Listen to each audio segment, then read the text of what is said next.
Do you think it's possible that you're casting your pearls before swine? Let's talk about that today. Back in a moment.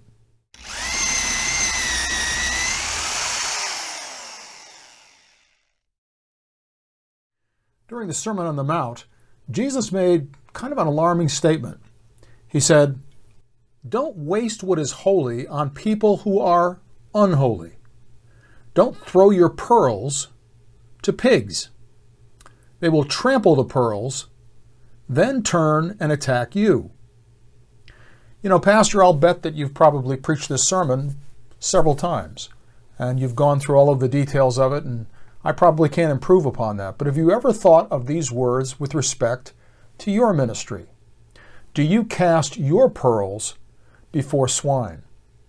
There are two elements to that particular picture. Obviously, one is pearls, and the other one are pigs. I know something about pigs, which I'll share in a minute. But when we're talking about pearls, we need to get kind of an understanding of how pearls are formed to understand what Jesus is actually saying to us. Pearls, as you know, are formed when a grain of sand or any kind of foreign object comes into the shell of a clam. And that clam, when it begins to interact with that foreign element, forms what we call a pearl. Pearls, just so that you know, are unique.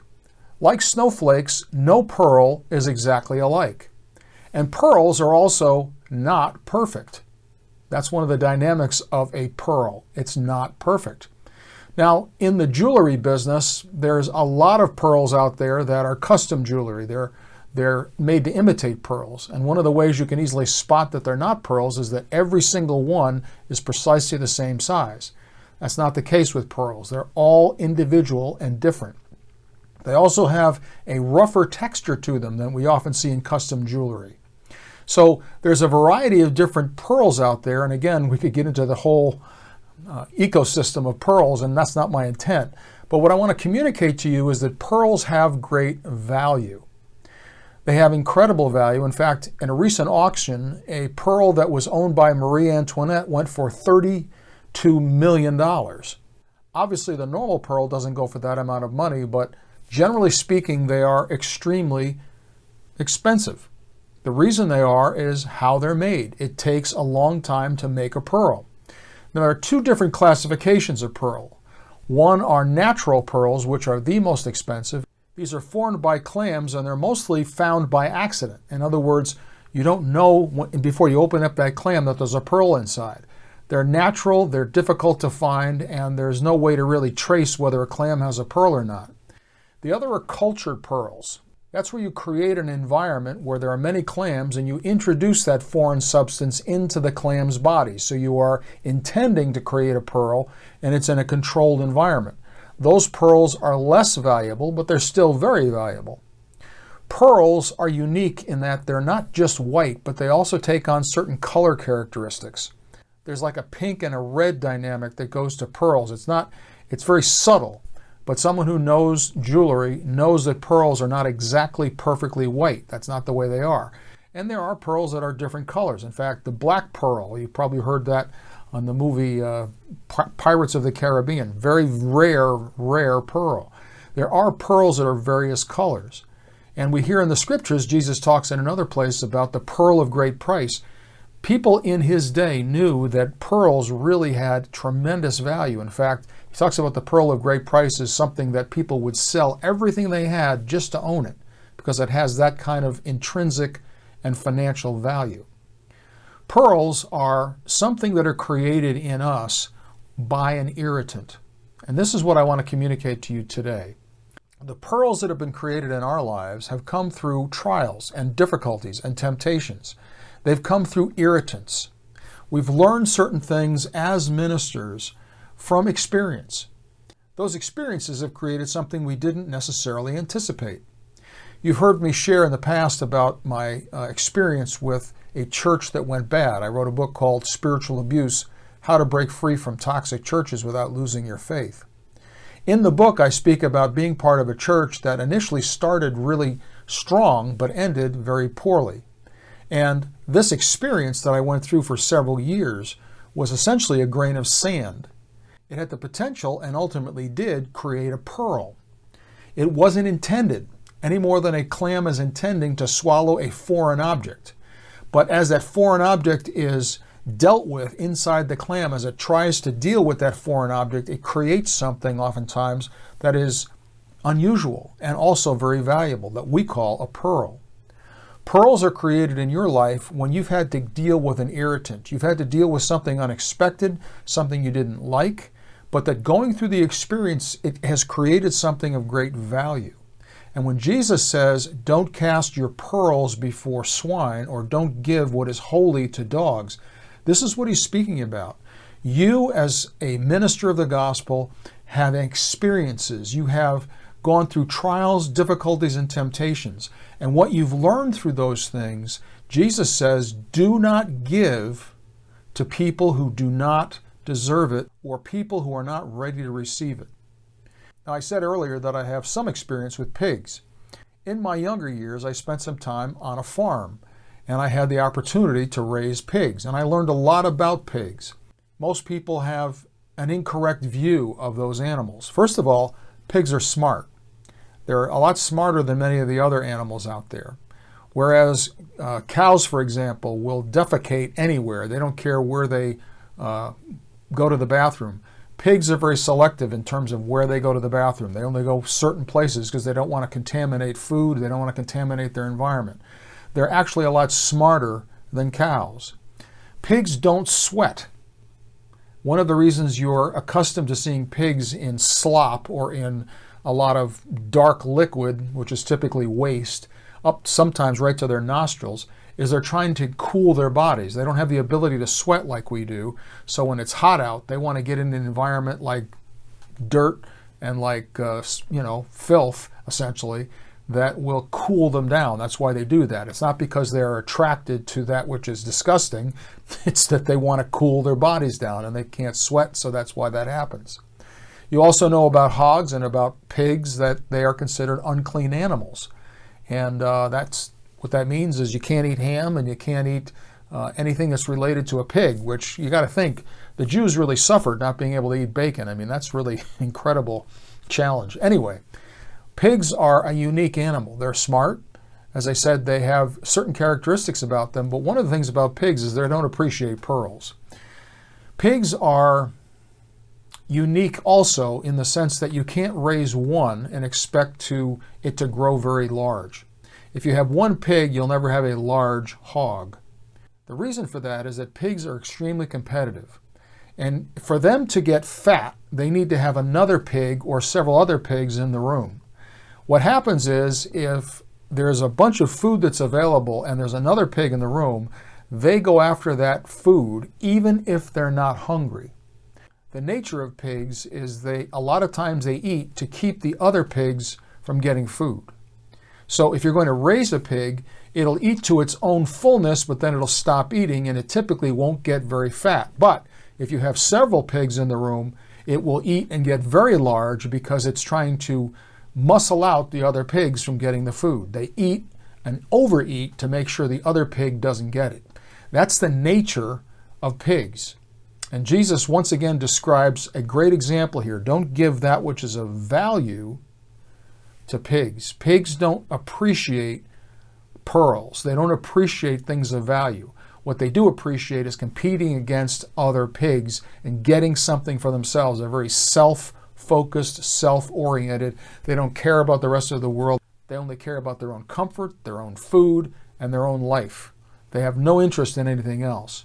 Jesus says, don't cast your pearls, that which has been created through trials, that which has been created through difficulties, that in which you've learned something incredibly valuable. Don't just pass that on to someone unless they're worthy. Now, how do you determine whether someone is worthy to receive a pearl? Well, typically, someone who's worthy asks questions. Someone who's worthy asks questions. Recently, and I think this has happened to you, Pastor, it's happened to all of us, we have people that leave our church. Some of them we've invested a great deal of time and effort into, and it's heartbreaking when they leave the church. I had a couple recently that left the church, and of course what they usually tell you is that the Lord is leading us on. They tell us that God has spoken to them and that they need to move on. And hey, sometimes that happens. I think that that's a possibility. But more often than not, what they're really saying is, I heard something I didn't like about you, or I have formed an opinion about you because of the way other people are talking, and because of that, I need to move on. People who are worthy of receiving pearls are those who are willing to question, those who are willing to ask questions. When I have difficulty with people in my church that I'm unaware of, those who are worthy of pearls, they'll come to me and say, so-and-so said this, or I heard this rumor. Can you confirm that for me? Can you tell me what's really going on? I mean, if it's none of my business, please tell me, because I trust you, Pastor, but I just want to make sure that I'm hearing the right information. People who are worthy of our pearls are those who give us respect. I'm not talking about this strange, almost worship-like approach to pastors. That is unfortunately the case in some churches, and that has no merit in Scripture. I'm talking about people who give you the respect you are due and are asking questions because they legitimately want to know the answers to things. They are worthy of the pearls. People who come to you and respect you, honor you, and bless you, and really want to see your ministry flourish. These are those who are worthy of your pearls. Pastor, we're called not to give our pearls to pigs.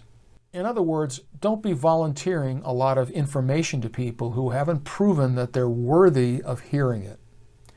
I come from an Italian-Irish family, and the Italian side of the family is notorious for giving unsolicited advice. They see something that's wrong in somebody's life, and rather than trying to find out if the person is looking for an answer, they often offer their advice without being asked. I did that a lot as a young minister. I'd see people in trouble. I'd see them having problems. I genuinely want to help them, and I'd say, listen, you need to do this, or you need to do that, or look at that, check this out, that kind of thing. But more often than not, people didn't receive what I had to say. In fact, they found it offensive because I was casting my pearls before swine. I was giving things of value to people who hadn't asked. And it's taken a number of years, and I'm still working on it. But I always ask myself the question, is a question being asked? Because if it isn't being asked, I shouldn't be offering an answer. Many times we cast our pearls before swine by giving people advice they haven't asked for. Make sure people are actually seeking that advice. And let's check out their hearts. What is their purpose? Why do they want to know these things? Are they worthy of the advice that we want to give them? Because those pearls were created through a lot of trial, a lot of pain, and a lot of difficulty. God has given us those pearls through those difficult circumstances to give them to people who genuinely are holy. And you know what holy means. It means those who have consecrated themselves to God, those who love the Lord and are making His kingdom their top priority. Those are the people we want to invest pearls into. We don't want to be giving our pearls to pigs.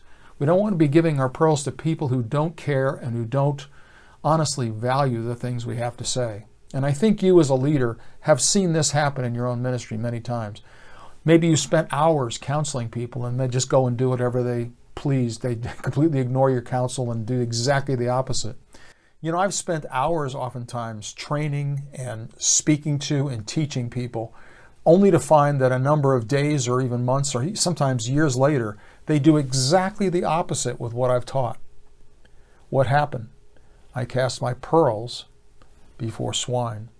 I gave people important things of value, and they weren't ready for it, they weren't appreciative of it, and it doesn't do them any good. Jesus goes on to say they're going to take those pearls and they're going to trample them.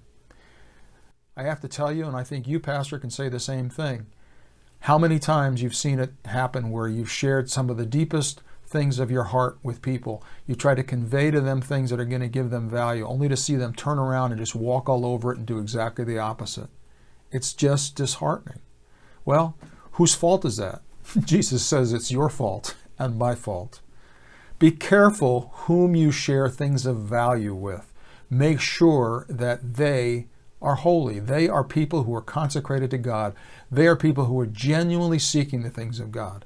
It's not about how old they are in Christ either. You can find people who are worthy, who are brand new Christians. In fact, more often than not, those who are young in Christ are the most susceptible to receiving that which is holy. Unfortunately, it's people that have been serving the Lord for too long that have gotten into their minds that they know it all, and they're actually unworthy to receive those precious pearls. So before you cast your pearl before the next pig, ask the question, first of all, are they asking a question? Are they inquiring? Is this of value to them, and do they know the value of what I'm sharing with them? Because I don't want to be casting my pearls before swine only to see them turn around and just walk all over me as a direct result. God has better things for them, has better things for you. I put together a series on YouTube that goes over the gift of prophecy. There are 23 videos that I'd like to invite you to take as your gift for that study and use it in your church to help anybody understand this precious gift of prophecy. It is very supportive of the local church, probably different than a lot of teaching out there. The videos are very short. You can find them on YouTube. I'll have a link in the show notes. But you can just go to YouTube and type in Minister's Toolbox. You'll find the playlist listed prophetic or pathetic.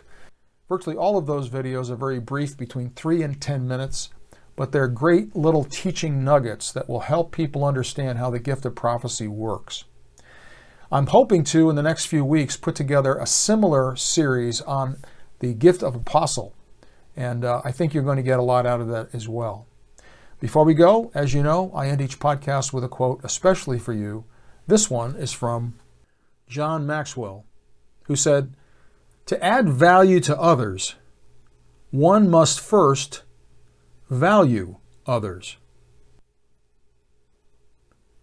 Until next time. Hey, if you enjoyed this podcast and would like to hear more, please take a moment and subscribe and perhaps offer an honest review. In this way, it helps to get the word out. I hope you'll join us next week. Take care.